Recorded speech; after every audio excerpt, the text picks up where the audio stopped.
ప్రముఖ నటి BJP MP అభ్యర్థి కంగనా రనౌత్ దెబ్బకు కాంగ్రెస్ లో ఓ వికెట్ డౌన్ అయింది. కంగనాపై వివాదాస్పద వ్యాఖ్యలు చేసిన సుప్రియా శ్రీనేత్ కు కాంగ్రెస్ పార్టీ షాక్ ఇచ్చింది.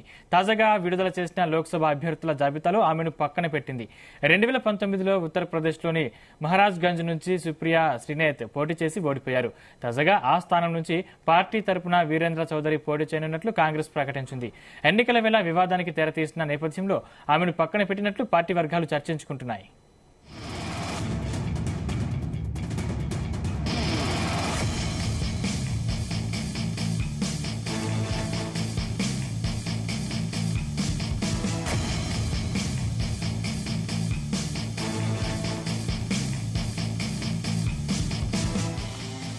హిమాచల్ ప్రదేశ్లోని మండి బీజేపీ అభ్యర్థిగా పోటీ చేయనున్న కంగనా రనౌత్కు సంబంధించి సుప్రియా చేసిన ఓ అభ్యంతరక పోస్టు నెట్టింట తీవ్ర చర్చనీయాంశమైంది. దీనిపై కంగనా ఆగ్రహం వ్యక్తం చేశారు. సెక్స్ వర్కర్ల దుర్భర జీవితాల్ని ప్రస్తావిస్తూ ఇతరులను దూషించడం మానుకోవాలంటూ తీవ్ర స్థాయిలో మండిపడ్డారు.